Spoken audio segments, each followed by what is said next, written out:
El mundo acaba de cambiar y acaba de transformarse debido a una inteligencia artificial. ¿Llegará un punto en que la IA sepa más o la IA ya sabe más que un ser humano? Quizás. Pero hay muchas personas que piensan que van a perder su trabajo. ¿Se transformarán o hay que transformarlos? Si yo veo que mi trabajo está en riesgo, experimenta cómo mejora tu trabajo y entonces eleva tu valor en el mercado. Entonces, ¿cuál es el valor que yo voy a aportar al mercado? Eso es lo que hay que preguntarse. El dinero que ganamos y la forma en la que emprendemos tiene que ver directamente proporcional al valor que pones en el mercado. Nosotros creamos las herramientas y luego ellas nos transforman. Yo quiero ver 10 Silicon Valleys aquí en Europa, no estar dependiendo de Estados Unidos o de China, pero hay que aprender un poco de Waterloo. Es que prefiero pedir perdón que pedir permiso. Es algo muy de ahí. Si esto no está regulado, significa que lo puedo hacer. Y aquí en Europa es totalmente al contrario. Si no está regulado, usted no debe hacerlo. Geopolíticamente no tuviésemos a nadie que nos golpee, que nos obligue a transformarnos. No salimos del estado de complacencia que llevamos muchos años en Europa teniendo. Estado de bienestar, democracia, paz, te quiero mucho, te amo, te adoro. Bienvenida a un nuevo mundo. Mind in Black, el podcast de inspiración empresarial que te abre el camino. Liderado por Esther Martínez. Hoy vamos a hablar de un tema que nos preocupa a todos. Iba a decir nos ocupa, pero no, realmente nos está preocupando, que es la inteligencia artificial. Pero hoy vamos a bajarla un poquito más a tierra, porque el invitado de hoy nos va a dar mucha luz, va a arrojar mucha luz sobre un tema que nos ilusiona, que parece imparable, pero que no sabemos muy bien cómo abordarlo. Y hay muchas preguntas al respecto. Así que hoy me gustaría hablar con una persona que ha investigado, es divulgador también, en temas de inteligencia artificial vinculado a Odisseia. Odisseia es el Observatorio de Impacto Social y Ético de la Inteligencia Artificial. Y ahora pues está centrado en un proyecto de Google.org que estudia cómo la inteligencia artificial va a transformar profesiones del futuro, los trabajos. Esto es una de las cuestiones que más está encima de la mesa. ¿Qué va a pasar con nuestros trabajos? ¿Qué va a cambiar? ¿Y qué habilidades van a ser imprescindibles en los nuevos tiempos que vienen? Tengo el gran placer de tener aquí a un hispanoamericano, pero estadounidense, hispano-estadounidense, ¿no? Sí, puede ser. Americano, hispano-estadounidense, que lleva muchos años comunicando tecnología con un enfoque muy humano. Vamos a hablar de inteligencia artificial, pero sin tanto hype. Vamos a bajarlo a tierra. ¿Qué es útil de verdad? ¿Qué es humano? ¿Y cómo vamos a prepararnos sin miedo, pero estando preparados para esa nueva realidad? Así que, no quiero quitar más tiempo al invitado de hoy, que es muy, muy, muy importante. Tengo la sensación de que esta entrevista va a crear mucho hype. Bienvenido, Frank. Esperemos que sea así. Muchas gracias por la invitación, Esther. Un placer tenerte a ti aquí, porque, yo tengo muchísimas preguntas, pero antes de nada sí que quiero que preparemos un contexto. Ajá. Vamos a poner un poco el mapa. ¿Quién es Frank Escandell? Porque, claro, es Frank de nombre, Escandell, un apellido catalán. ¿Qué mezcla, valenciano, ¿no? catalán, sí, exactamente. Sí, pues qué mezcla. Cuéntanos un poquito de tu historia, hasta lo que te ha traído aquí. Y vasco por el lado de mi madre. Madre mía, qué exactamente. ¿Qué me trajo así? Yo llegué a España hace 23 años, vengo del estado de Florida, en Estados Unidos. Vengo como lo que se llama un MCSE en aquellos años, ingeniero de sistemas certificado por Microsoft. Lo hice en el Miami-Dade Community College. Vine a España por dos razones, pero una de ellas fue básicamente salvarle la vida a mi hijo. Mi hijo nació, ahora tiene 23 años, va a cumplir. Nació con un desorden digestivo que era muy extraño.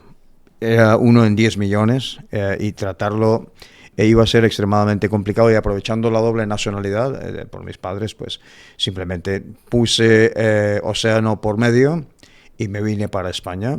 Él salió adelante, ahora tiene 23 años y muy bien. Y entonces dije yo, probé el jamón serrano de verdad y el queso manchego y dije yo, no me voy. Me quedo. O sea, que lo que le salvó la vida a tu hijo podría ser el jamón. ¿Podrías decir que es el jamón y el queso? Bueno, eso fue más bien causalidad, pero sí, bueno, fue el tratamiento que se le dio y es salió curioso adelante. porque nosotros pensamos siempre en Estados Unidos. Cuando hay una enfermedad que parece que aquí en España no se puede resolver, nos vamos a Estados Unidos, ¿no? Y sin embargo, tú tenías la solución aquí, ¿no? La solución estuvo aquí definitivamente. Y bueno, y eso en términos generales, además, aquí en España solemos tener este autoinfligido minoría de edad, como decía Kant, refiriéndose a la Ilustración, pero en el sentido nuestro de los españoles, porque yo también soy español, de pensar de que somos inferiores a otras personas cuando el nivel y la calidad técnica son iguales, lo único que cambia es la gestión. Pero en este caso, pues sí fue algo muy singular. Qué bueno. ¿Tus padres siguen allí en Estados No, Unidos? están aquí. Están aquí, Están o sea aquí que en al final os España, habéis venido todos para acá. Casi todos, sí, hay familia todavía ya, es correcto. Qué bueno. Bueno, entonces, me encanta que ya hemos arrancado con esta historia, porque es una forma de humanizar una entrevista que va sobre inteligencia artificial. Entonces, bueno, detrás de esta, de estas máquinas, ¿no? que parece que nos asustan un poco, hay mucha inteligencia humana. Así que gracias por arrancar con esta historia. ¿Qué te ha traído a ti, Frank, a dedicarte? Porque claro, la presentación ha sido muy breve, pero es que aparte del observatorio en el que estás trabajando, sí, aparte de Google.org, también has estado en la creación de las Google Glass, también has estado ahí, has tenido un programa de radio en el que hablabas de inteligencia artificial de medicina, sí, y además estás debatiendo, porque también te dedicas al tema de la gobernanza, de ponerle un poco de normas a esta vorágine. Vamos a ir paso por paso, ¿vale? Sí. Pero quiero ponerte en situación para que la audiencia sepa la calidad del invitado que tenemos aquí. Ah, bueno, gracias. Gracias por eso. Y cómo puedo exprimirlo. ¿Cómo puedo exprimirlo? Entonces, sitúate. ¿Qué es lo que te hace a ti? ¿En qué momento tú empiezas a meterte con todo este tema de la inteligencia artificial, de la tecnología, de la investigación? Tenía 7 años. En mes de septiembre de 1980. Tengo 52 años. Eso significa que yo acumulo más juventud que tú. Tenía 7 años y en un canal llamado la PBS, que es como canal público, como si fuese televisión española, un astrofísico se le ocurre entrar en televisión. Se llamaba Cosmos, por Carl Sagan. Y aquel primer capítulo, con la entrada aquella de una canción llamada Cielo e Infierno de Vangelis, aquel primer episodio de la serie, yo me lo encontré precisamente en el dial, en la pantalla, y dije, wow, estoy enganchado. No era de inteligencia artificial ni nada de eso, aunque en aquellos tiempos existían lo que se llamaban los sistemas expertos. Pero yo tenía 7 años de edad en 1980, y claro, aquella visión en la pantalla, que además era en blanco y negro incluso, aquella visión me tocó profundamente. Desde ahí me enganché con la ciencia primero, y luego la tecnología. Aunque originalmente primero fue la tecnología y luego la ciencia, en términos humanos, pero eso fue lo que me motivó, sí. Con 7 años supongo que ya verías películas como yo, del Coche Fantástico, Regreso al Futuro. Sí. Tú viendo todas esas películas, ¿podrías llegar a pensar que eso sucedería en el futuro? Sí, correcto. Vivía pensando en ese tipo de cosas, efectivamente. Y coches que hablan y dispositivos que no los tenemos al lado. He sido un lector especialmente de ciencia ficción. Arthur C. Clarke, por ejemplo, Isaac Asimov, y ese largo, etcétera. Pero Clarke ha sido para mí, en este caso, 2001, Una Odisea del Espacio, la mejor película ciencia ficción de cualquier género de todos los tiempos. Es esa, desde mi punto de vista, y no soy el único que lo dice. Tanto la novela como la película, Stanley Kubrick. Entonces, esos son, digamos que, bueno, hay algunas personas que encuentran placer, digamos, en, no sé, en un partido de fútbol, lo cual yo lo encuentro soporífero, pero yo, con todo respeto del mundo, muy bien. Pero yo lo he encontrado siempre desde mi niñez, leyendo vorazmente. Por ejemplo, te metes en la habitación de tu hermano mayor y en vez de en vez de extraer cierto material, ok, que ya sabemos, no voy a decirlo aquí, en vez de extraer cierto material, pues coges 2 libros, uno de ir al discurso del método, de Descartes, ¿sí? Descartes, y el otro era La República de Platón, la leí con 12 años. Wow. Tenía curiosidad, quería saber de qué iba aquello. Has hablado que te gustaba mucho la ciencia ficción y Sí. estamos viviendo o empezando a vivir algo que creo que hemos visto en las películas de ciencia ficción y parece que está llegando. Me gustaría preguntarte, entrando ya en materia, ¿cómo surge esto de la inteligencia artificial? ¿En qué momento empieza todo esto? Y deja de ser ciencia ficción y empieza a ser una realidad. ¿Cómo surge? Todavía es ciencia ficción. ¿Todavía? Sí, todavía es ciencia ficción. Pero independientemente de lo que hay en ese consenso, ¿no? De que, bueno, todo empieza con Turing y su máquina para descifrar el enigma en el año 1950, hay de estas cosas que no se cuentan. Hay un buen amigo, se llama Luis Martín, que de hecho que le conoce, posiblemente verá. Y pasará por este podcast. Y pasará por ahí seguramente. Que él se acordará, claro que sí, de Marvin Minsky, que él lo conoció personalmente además. Bueno, Marvin Minsky en el año 47, voy para atrás. En el año 1947, Marvin Minsky es un graduado en Harvard en este caso, y Marvin Minsky dijo, ok, las matemáticas se han aplicado a la biología, a la química, se han aplicado a esto. ¿Qué campo del conocimiento humano, de la dimensión humana, no se ha aplicado a la matemática? Encontró un libro llamado, en español sería Matemáticas Biofísicas, 2 o 3 capítulos de McCulloch en Pitts, creo recordar, que totalmente le perturbaron.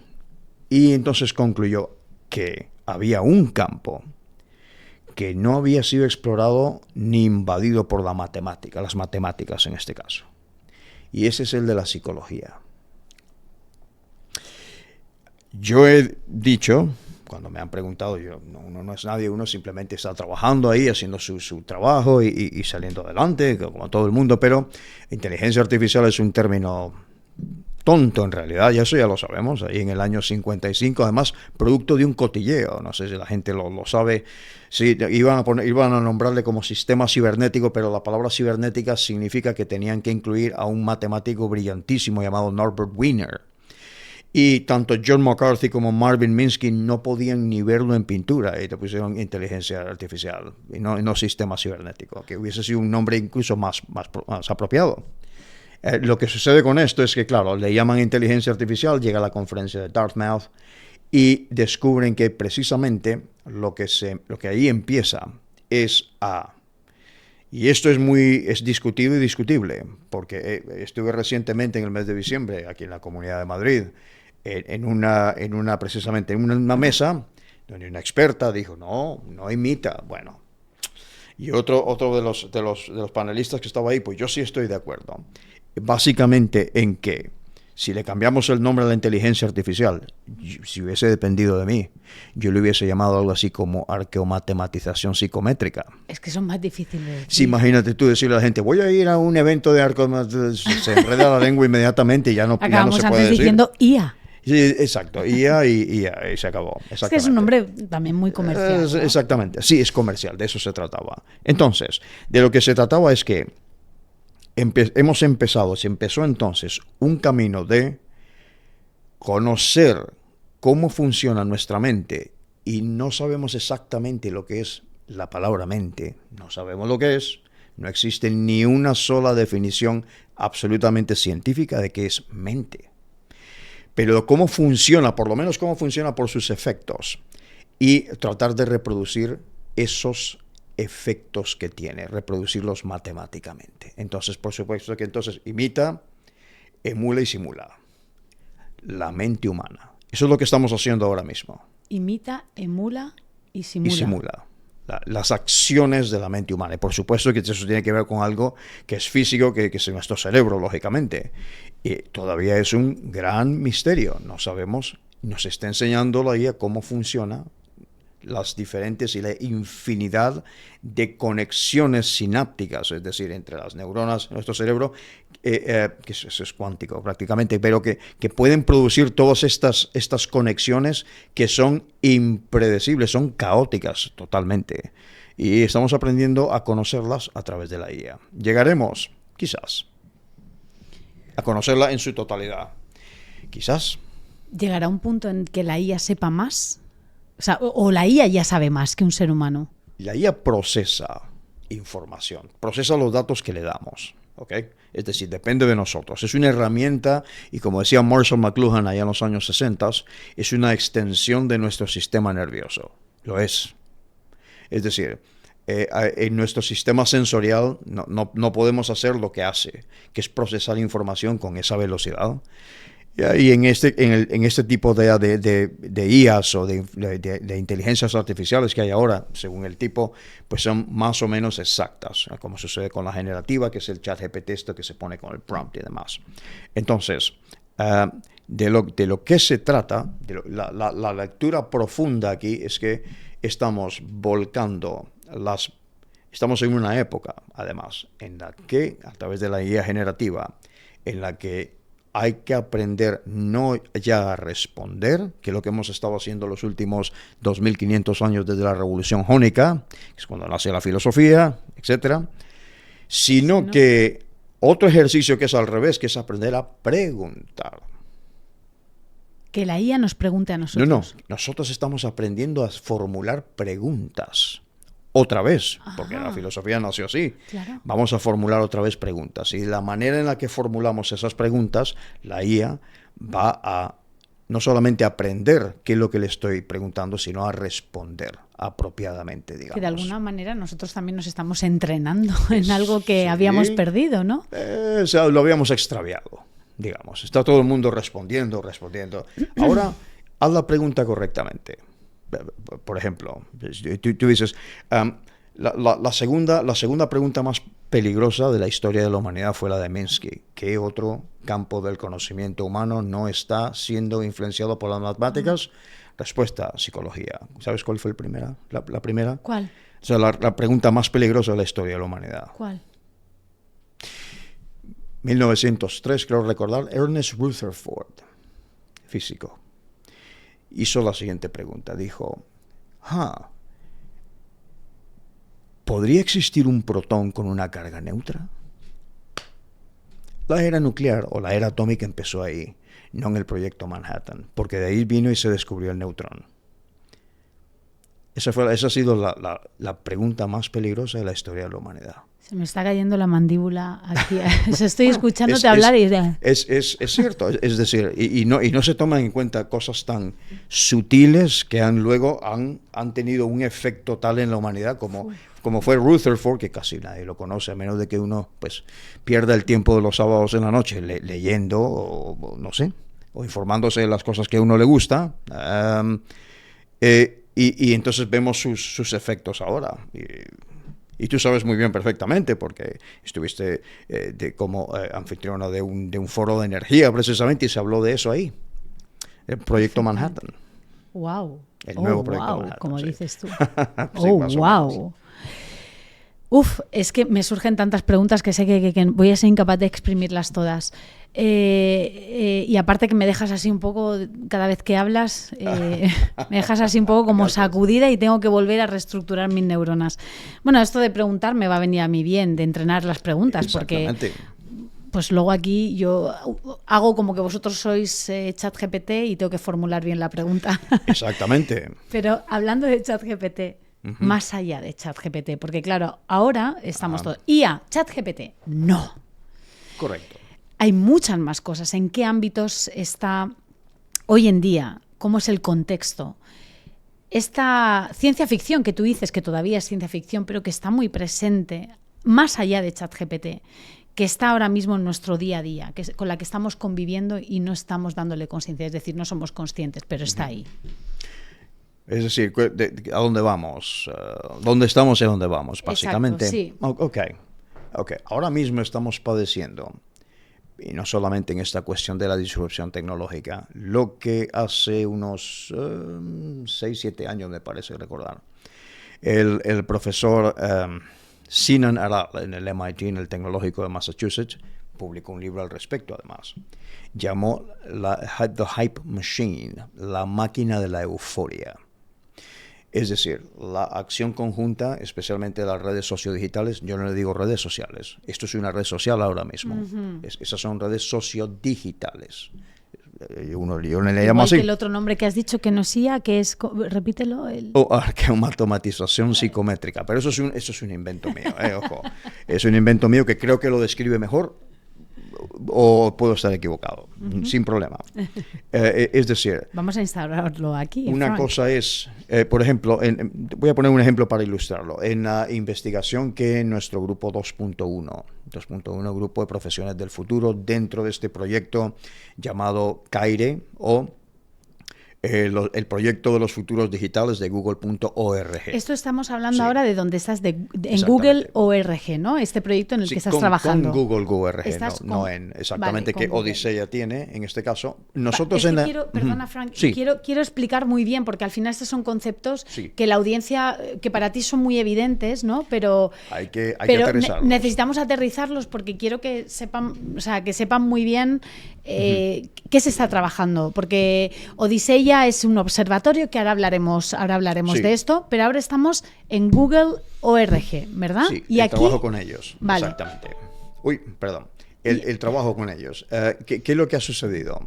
En ese grupo de investigación tuvimos una encuesta, hubo un número de personas de la calle, digamos, a los que les hicimos un número de preguntas, y esas mismas preguntas, aprovechando el contacto con el Tecnológico de Massachusetts, y yo estuve en Boston ahora en mayo de 2025 en un evento donde contacté, y además 3 de miembros de Odisea son miembros de ese grupo de investigación o de indagación, por lo menos.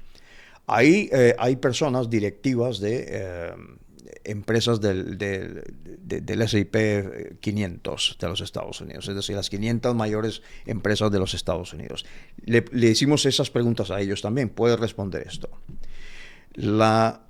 Es el contraste que hay, por eso lo quiero ilustrar con esto, el contraste que hay entre el impacto inmediato de la IA en el público en general y el que tienen directivos que están día a día lidiando con esto es abismal.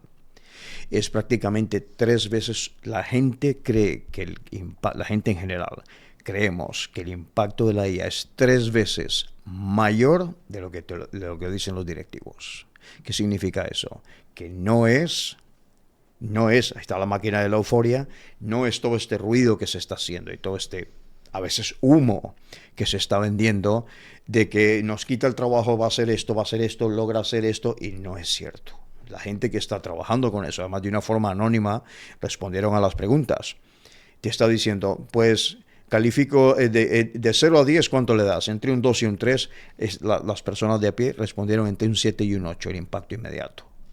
¿Qué te dice eso? Bueno, te dice que hay una muy mala divulgación de los efectos de la inteligencia artificial, y de que falta precisamente esto que estás haciendo hoy aquí, que harás con otros invitados, claro que sí, que es la divulgación responsable de esta serie de tecnologías, porque no es una sola cosa, la IA no es una sola cosa, eso podemos verlo, cuál es una mejor forma de entenderlo, que es exactamente lo que se necesita ahora mismo, y seguir haciéndolo. Entonces, quieres decir que hay mucho más miedo allá afuera de que realmente es. Pero, sin embargo, cuando hicimos el congreso ¿no? donde nos conocimos, ahí se hablaba mucho de que es verdad que en los próximos años, en el 2030, la situación va a ser completamente diferente y muy distinta a lo que estamos viviendo hoy en día. Entonces, ¿hasta qué punto eso es exagerado? Ajá. Y hasta qué punto de verdad, claro, porque, perdona que alargue la pregunta, pero son reflexiones que también hago en voz alta, ¿hasta qué punto también interesa tener a la sociedad atemorizada? también con todo esto, ¿no? Ajá. Porque a veces también es verdad el miedo que se genera, ¿no? en esta conciencia colectiva, pero también hay muchas veces que a lo mejor los medios de comunicación o en determinados foros interesa tener atemorizada a las personas. En determinados foros, sí. Correcto. Entonces, ¿hasta qué punto vamos a darle... a tirar un poco de razón, ¿no? Y de hasta qué punto esto va a ser así. O sea, esto es verdad que va muy rápido, pero realmente es como percibimos. Ajá. O bájanos esto un poquito a tierra. Ok. ¿Os acordáis te acuerdas de la hipótesis de la simulación? La simulación, esa palabra que ya todo el mundo olvidó. El metaverso. Exacto. Y metaverso para arriba y metaverso para abajo. ¿Y qué pasó con el metaverso? Eso te iba a preguntar, no he vuelto a oír hablar de él. He ahí la máquina de la euforia funcionando. O sea, ya no hay esto metaverso. No ha llegado a ningún sitio, ¿no? Bueno, el desarrollo que hay, no podemos tener un metaverso como tal ahora mismo porque el problema es el hardware. Estos cacharros tienen que aguantar calor, tienen que aguantar procesamiento de datos y encima de eso tenemos unas ciertas guerras comerciales en plural que dificultan ahora mismo la obtención de los elementos, tierras raras, etcétera. Eso es harina de otra costal ahora mismo. En este congreso que efectivamente, hicimos, ahí estuvimos hablando de eso también. Muy interesante ese tema. Digo esto del metaverso porque precisamente esa es una de las respuestas. ¿Dónde está? Ok. Tenemos también divulgadores hablando de la inteligencia artificial general. La que nosotros conocemos ahora mismo se llama estrecha o narrow en inglés. Es decir, que depende de la entrada de datos que le den los seres humanos y del entrenamiento que le den los seres humanos. Luego ya empieza a aprender según una serie de parámetros, voy a hacerlo así de una forma fácil, empieza a aprender sola. Eso se llama, ya no es inteligencia artificial, se llama ML o Machine Learning o aprendizaje automático. Que en realidad la IA no hay IA, hay aprendizaje automático básico. A partir de ahí se complica más la cuestión. Ok. Hay estos divulgadores hablando la inteligencia artificial general. Es decir, aquella inteligencia artificial que va a partir absolutamente de cero, sin datos, va a despertarse y va a hacer las cosas sola. Y también debo decirlo, Sam Altman en OpenAI, que hay una carrera hacia la inteligencia artificial general a ver quién llega primero. ¿Para qué? ¿Para qué? ¿Hay mercado para eso? No. ¿Es una buena idea? No. ¿Quién te va a comprar eso? ¿Sabes si va a funcionar? Bueno, estamos en ello. Ok, entonces estás poniendo todas tus, digamos que todo tu carbón en el asador, ¿se dice? ¿No? Estás apostando tanto en una tecnología que no sabes si va a funcionar en realidad. En vez de estar haciendo lo que está haciendo China, por ejemplo, que es que estas inteligencias artificiales estrechas que dependen de los seres humanos, las están perfeccionando más y más y más y más. Eso es lo que deberíamos estar haciendo y no preocupándonos por estas abstracciones. Por ejemplo, uno de estos divulgadores que hay por ahí, con todos mis respetos, Abstracciones se refieres al metaverso y demás. Sí, abstracciones, exactamente. Pero, por ejemplo, a otro tipo de divulgadores, diles, oye, ¿por qué no hablamos de AlphaFold 3? Y la cara que te ponen es, ¿perdón, de qué? El mundo acaba de cambiar y acaba de transformarse debido a una inteligencia artificial. Y tú no sabes lo que es AlphaFold 3, pero no pasa nada. Los que están en el mundillo deberían saber qué es AlphaFold 3. Yo no tengo ni idea qué es. Ok, perfecto. Pues vamos a decirlo. Es un logro inmenso de una empresa llamada DeepMind, que pertenece a Google, está en Londres, okay, que acaba prácticamente, para decirlo así, acaba de descifrar cómo funciona cada uno de los bloques de la vida, las proteínas en este caso, decodificadas.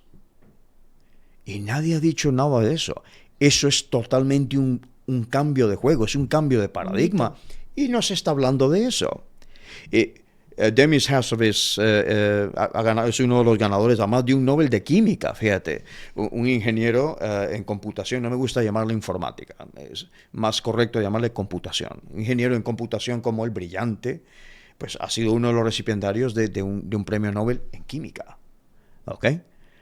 Precisamente por ese trabajo llevado a cabo por AlphaFold 3 en este caso. Nadie está hablando de eso.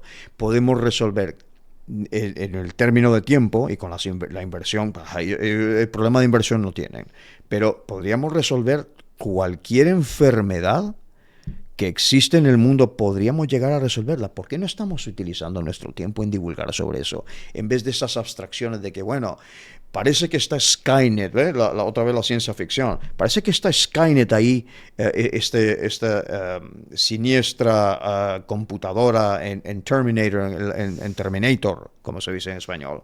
Está ahí un poco en la parte de atrás de la psique, ¿no? Aquí en el cerebelo, exactamente, en la parte instintiva.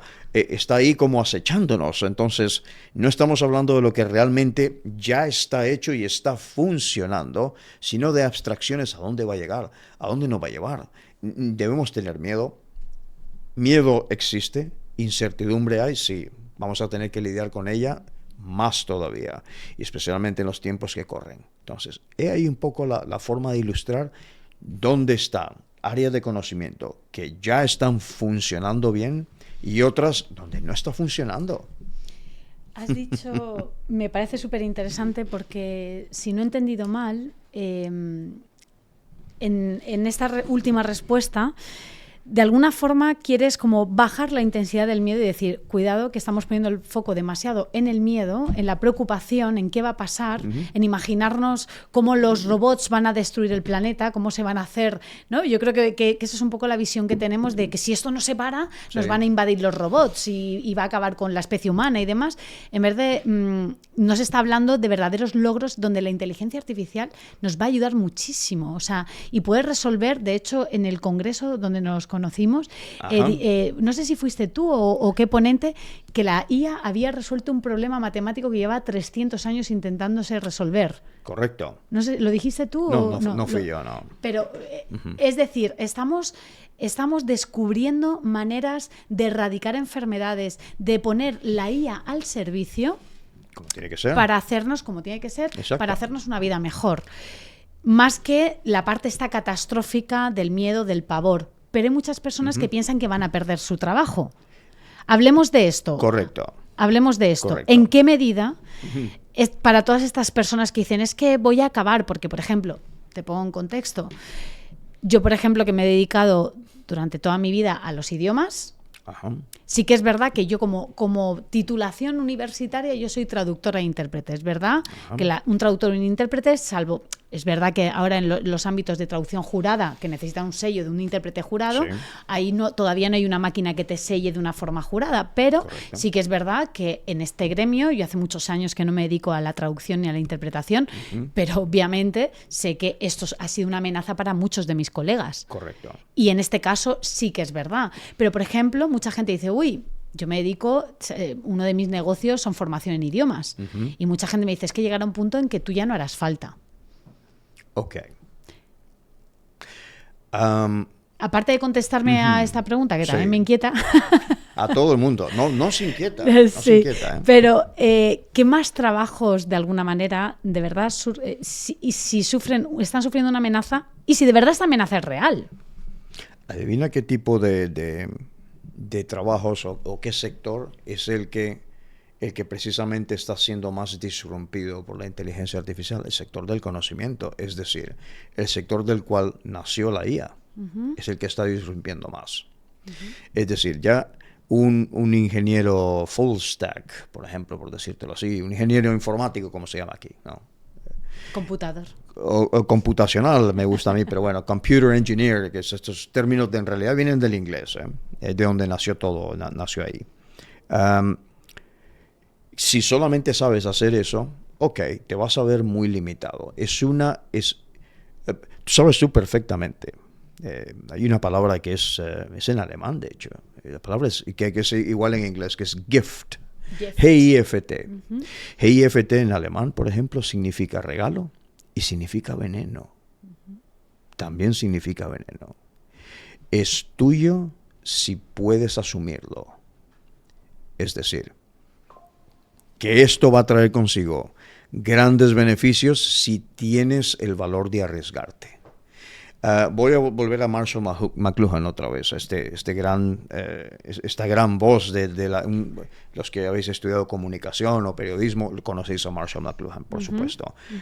Marshall McLuhan también dijo, nosotros creamos las herramientas y luego ellas nos transforman. Nunca mejor dicho. Y esta herramienta nos está transformando. Ahora, no podemos pretender de que todo va a seguir igual, porque no debe ser igual. Y no debería, ahora, efectivamente. la pregunta es, entonces, vamos a hacer preguntas. ¿Cómo debemos transformarnos? ¿Cómo debemos transformar el medio laboral?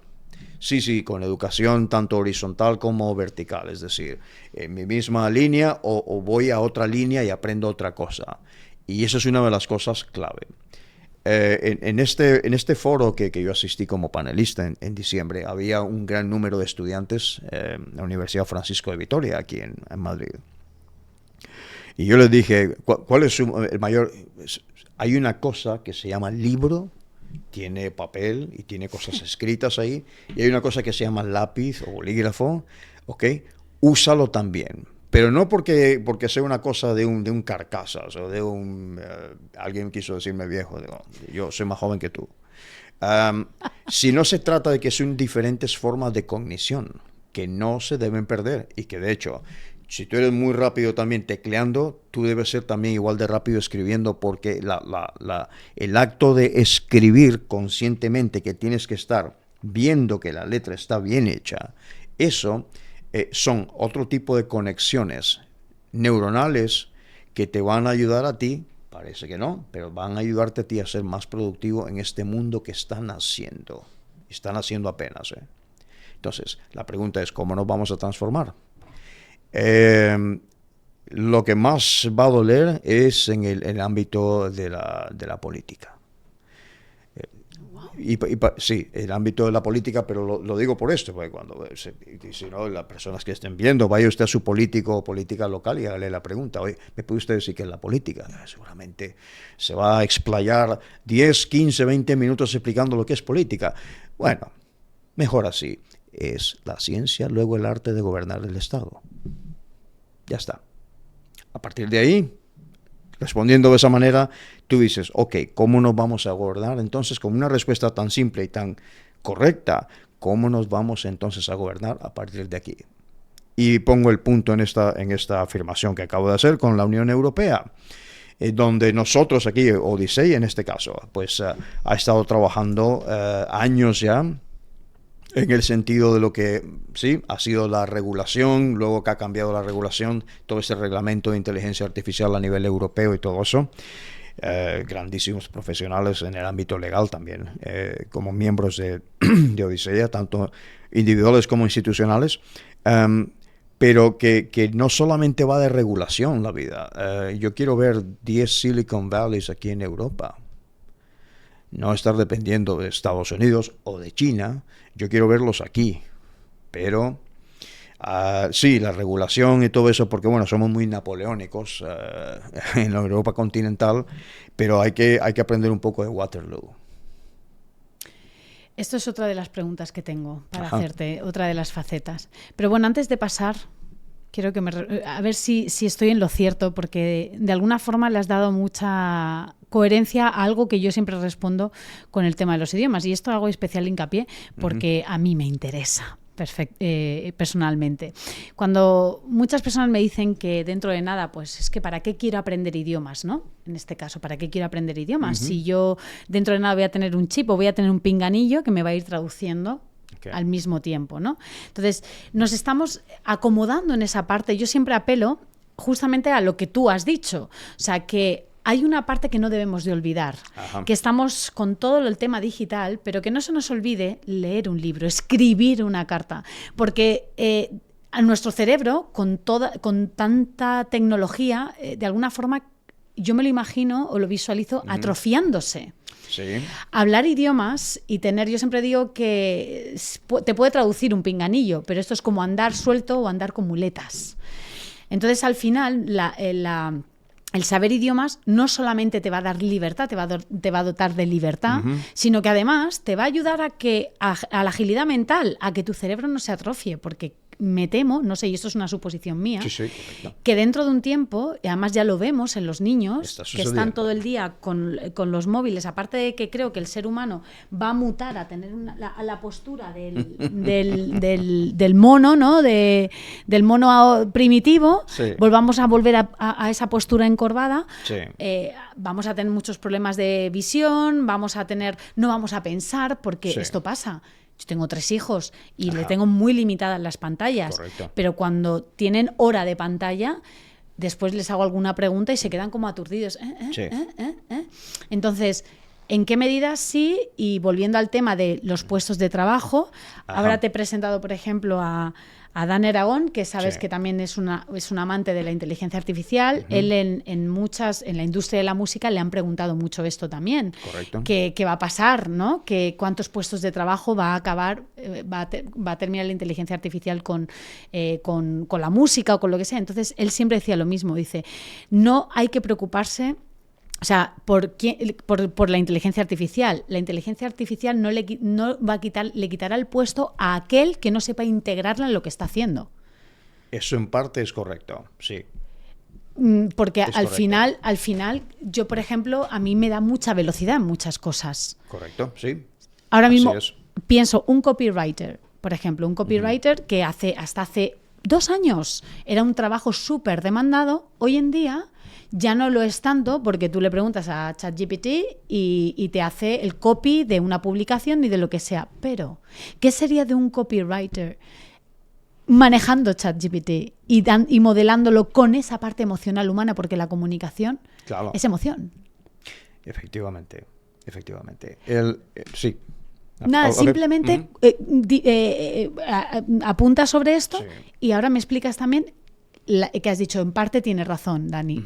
La otra parte también quiero que me la expliques. Sí, claro. Sí. Mira, desaparecerán puestos de trabajo. Nosotros, en el grupo de trabajo, de hecho, nosotros preferimos decir se transformarán o hay que transformarlos. Hay que transformarlos.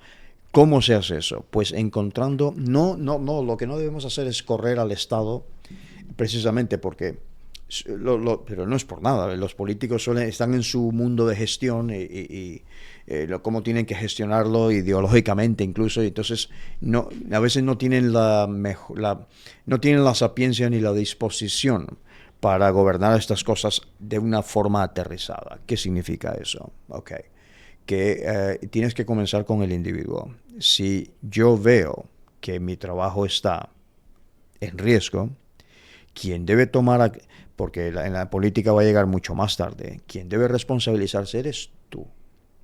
Aprender, entrenarse, leer, dejar de ver a lo mejor, ponerse a ver Mind in Black, ¿okay?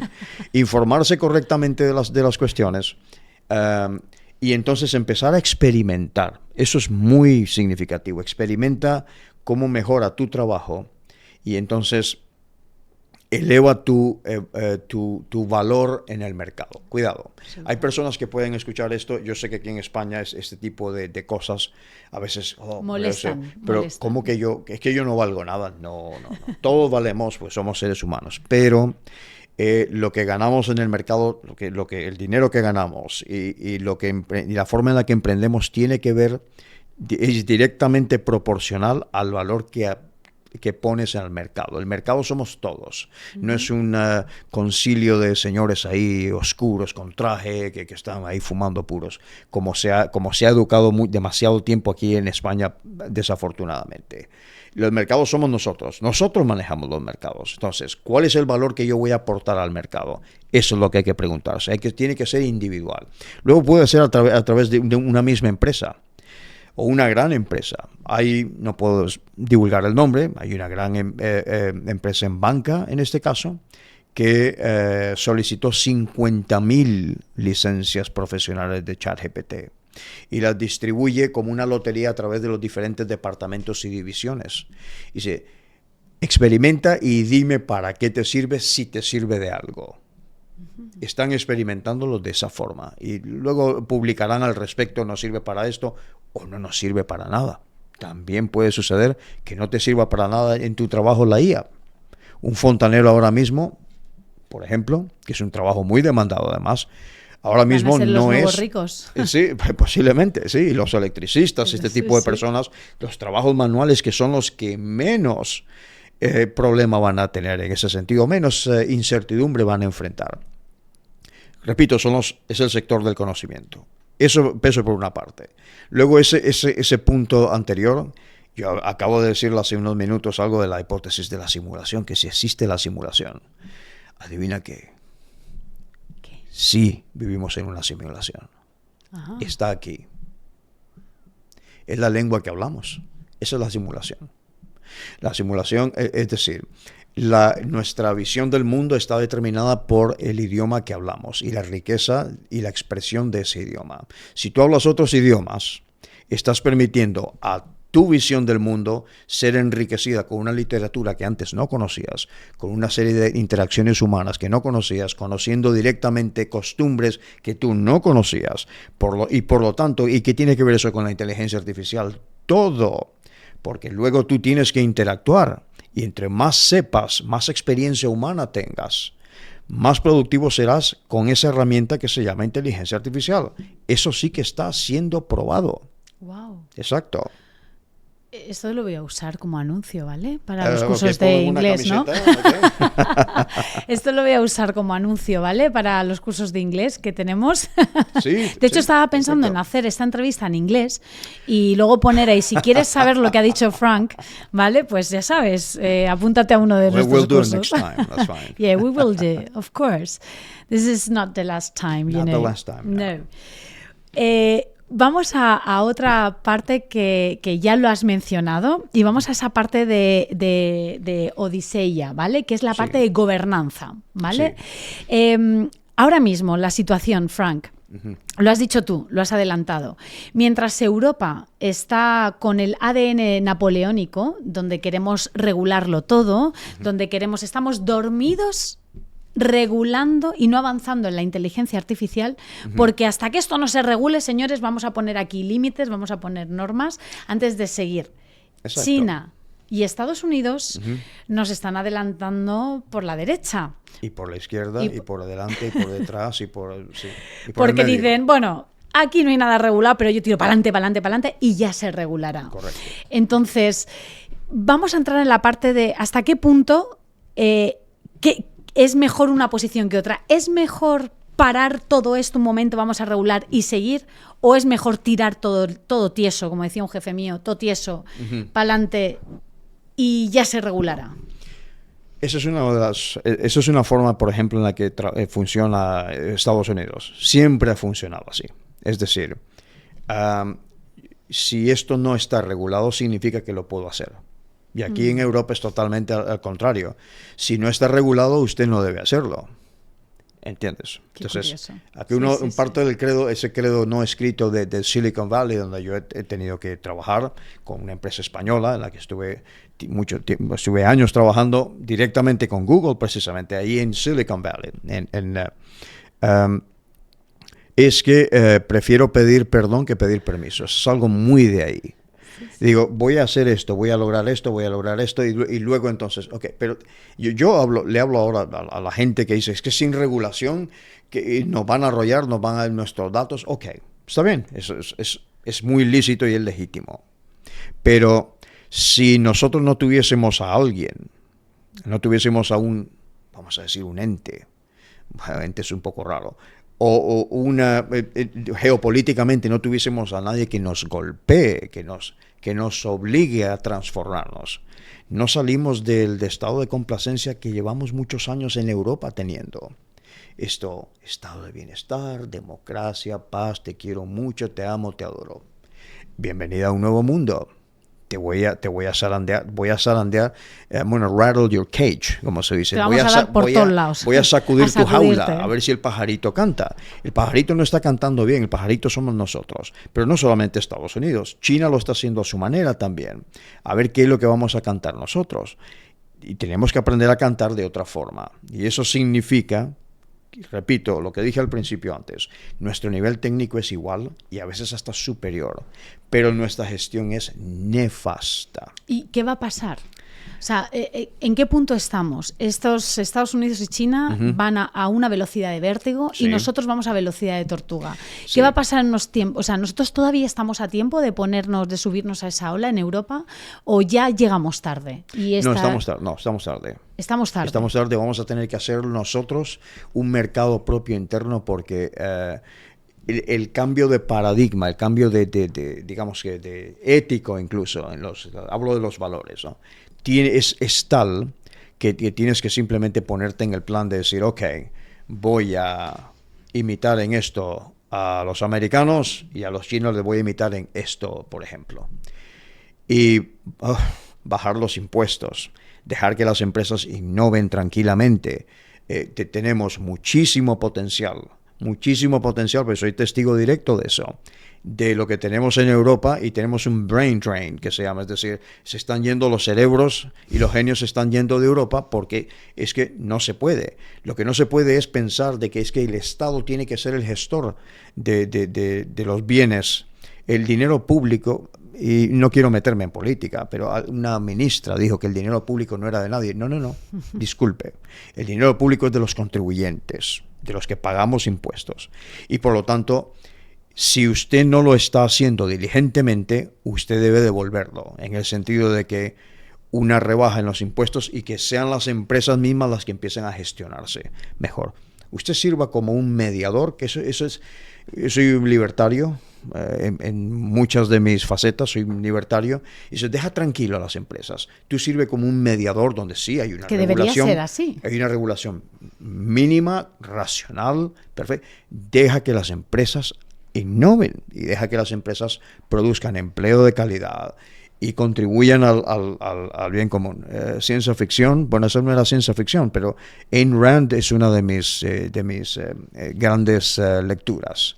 La rebelión de Atlas, por ejemplo, el manantial, hace ya años de eso. Precisamente es ese mundo de, si no lo haces, va a pasar lo que hayáis leído La rebelión de Atlas, lo que comienza con la pregunta, ¿quién es John Galt?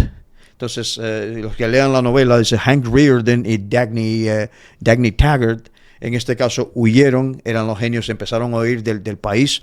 Todos los genios, todos los inventores, todos los ingenieros, médicos, esos son los héroes de la novela. Empezaron a huir porque es que ya no podían más, no podían más con la presión fiscal y con la presión de que no, es que tienes que hacerlo por el bien común. Pero si ya sabemos que es por el bien común. Pero no me estés atragantando con eso todo el tiempo, porque es que no me dejas avanzar. Correcto. Ese es el problema. Eso sería parte de la solución para Europa, sería esa. Pero ¿qué pasaría si al final China y Estados Unidos van muy por delante y España se queda atrasado? ¿Esto qué va a ser, una guerra de monos contra dioses? ¿O en qué medida vamos a estar también sometidos a estas dos grandes potencias mundiales? Ya estamos sometidos. Estamos sometidos ya. Por eso, la respuesta ha sido precisamente el reglamento de inteligencia artificial. Yo estoy hablando por mí mismo en este momento. Son mis propias opiniones, ¿no? Pero eso ha sido un escudo, porque esa ha sido nuestra respuesta. Poner un escudo inmediatamente, porque la privacidad de los datos, y que eso está muy bien, pero ha sido no hemos ido a competir, no hemos ido a experimentar. Tú no puedes regular un mercado que tú no conoces de primera mano. No puedes regularlo. Que no sabes por dónde va a salir. Si no lo conoces de primera mano, ¿cómo vas a regular ya inmediatamente? Ya vemos lo que ha sucedido con el reglamento de inteligencia artificial, que en muchas facetas es bastante bueno, ¿eh? ¿Qué pasa? Que tuvimos un ómnibus digital ahora en diciembre. ¿Qué significa? Que hubo una corrección que ellos dicen que, bueno, no, esto lo provocó el proyecto Stargate, esta iniciativa de la administración Trump, a inicios de su administración, ahora en el 2025, hace un año, del inicio del proyecto Stargate, lo ha provocado eso. Cuando comienzas con 500,000 millones de dólares de inversión y ya van por $1,5 billion de inversión a crear enormes centros de datos, estuvimos hablando de esto. ¿Okay? Es simplemente porque la IA definitivamente tiene un factor, primero geopolítico y militar, y luego en la vida civil.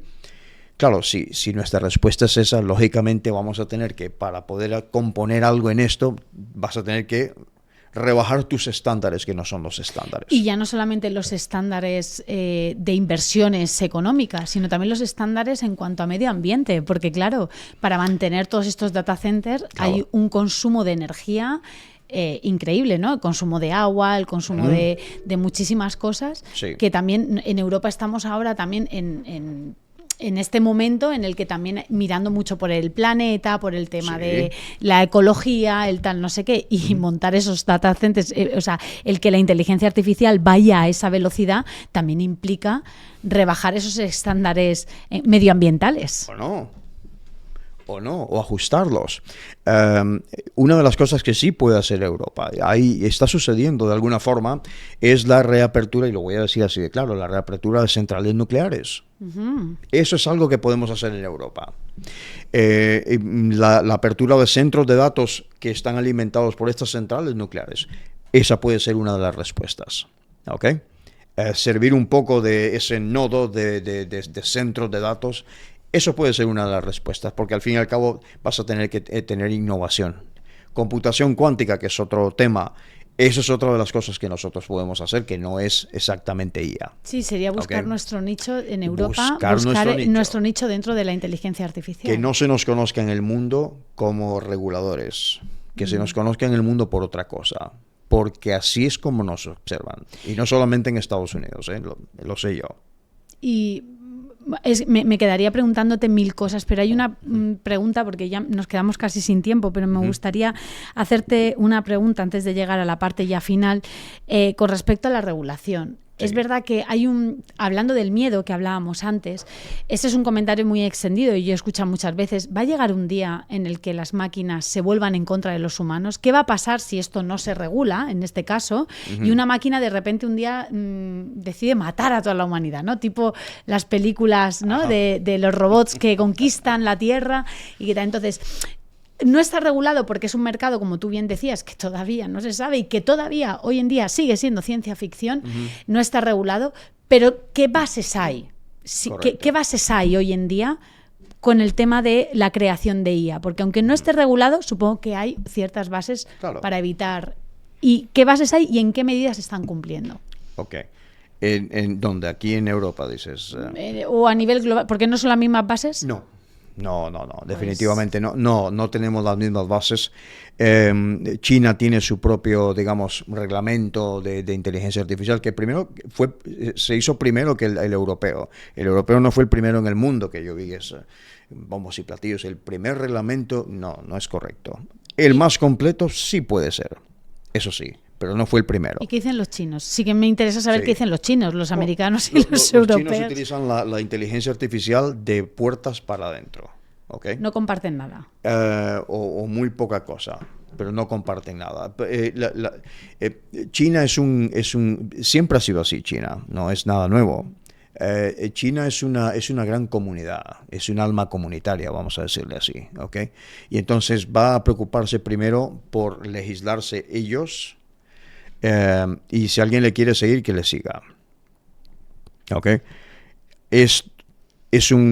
No voy a entrar en estas etiquetas de capitalismo. Esto es un capitalismo-estado, básicamente. No es un estado socialista. Es un estado donde hay un único partido político, eso sí, y donde la libertad de expresión se entiende de una forma muy distinta a la que tenemos nosotros aquí en Occidente.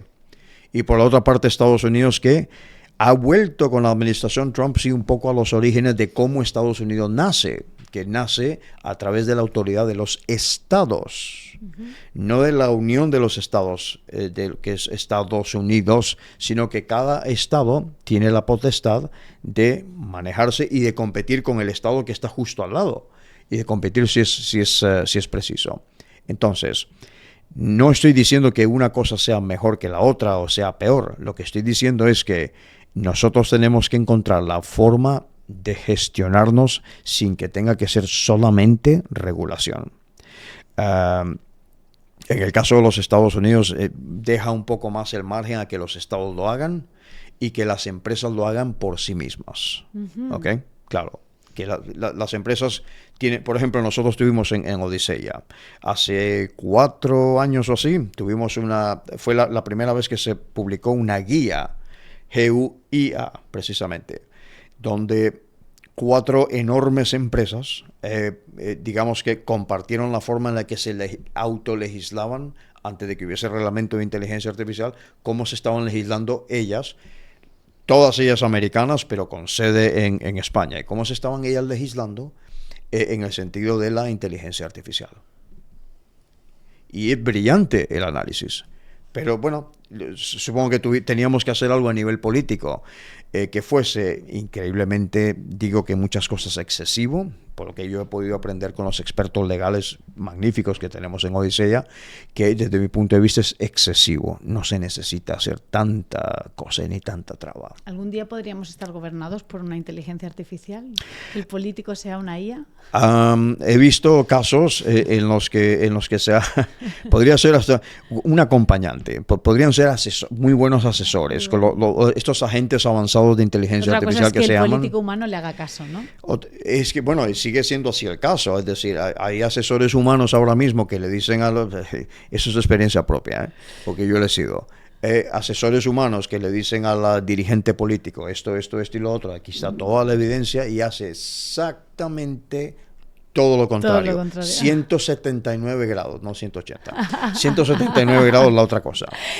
¿Y qué te iba a decir? El tema de la legislación, ya para concluir, me has estado diciendo cómo se rigen estas tres, Europa, Estados Unidos y China, pero ¿hay alguna premisa ética global que de alguna forma, yo que sé, tipo, pues para crear inteligencia artificial, una de las premisas es que no ataque a un ser humano o que no se vuelva en contra de tal o eso ¿qué tipo de legislación? ¿De reglas éticas globales? Entiendo. Y si esto se está respetando. 2 observaciones. Una, porque ahora mismo estoy seguro que nos están viendo en YouTube. Algunos de los espectadores están diciendo, las leyes de Asimov, primera, segunda y tercera. Esto es. No. Las leyes de Asimov son trampas filosóficas más que una forma de, vamos a decir, de imbuir valores en una máquina. Y digo entre comillas, porque no es el caso, no es un ser vivo. No es un ser humano, perdón. Un ser vivo tampoco lo puedes imbuir valores, solamente los seres humanos. Son trampas filosóficas, muy buenas, pero son trampas filosóficas. Existen sí unos principios que sí son universales. Nosotros en Odisea, en este caso, acabamos de empezar siendo una organización de la sociedad civil para la UNESCO, y hay 4 grupos de trabajo que ya estamos integrando, que precisamente son para la construcción de una IA ética global, o unos principios éticos que sean universales en lo posible. Privacidad, eso es muy diferente en muchos sitios. Transparencia, eso es muy diferente en muchos sitios. Alineamiento, es decir, que estos algoritmos actúen y se manifiesten, vamos a decir, alineados precisamente con una serie de valores humanos de una forma matemática, ya sabemos.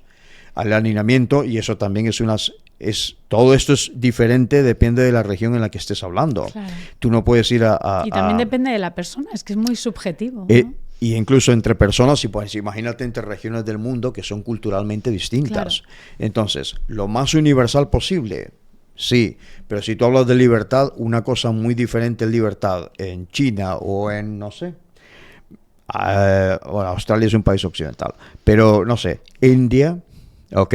Que decírselo a alguien que está en Marruecos o a alguien que está en Estados Unidos. Es distinto. Entonces, tiene que ser un consenso.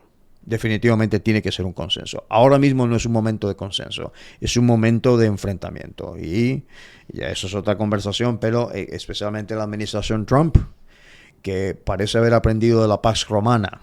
Cuando cae el Imperio Romano, debe decir, no voy a dejar caer el Imperio Americano. Lo está haciendo. Wow. Pues un buenísimo punto final, Frank.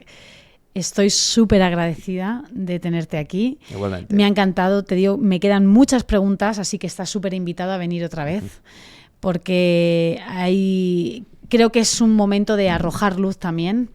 Inconscientemente estamos expectantes, pero incluso inquietos también al mismo tiempo. Entonces, creo que este canal de Mind in Black también podría ser un buen lugar donde arrojar luz, donde dar tranquilidad y dar esperanza en un mundo en que estamos en un cambio de era. Preparémonos. Exactamente. Y no lo miremos, pongamos foco también en las maravillosas oportunidades que la inteligencia artificial nos brinda. Frank, un placer tenerte aquí. Cuando quieras vuelves. Y muchas gracias a los espectadores y oyentes.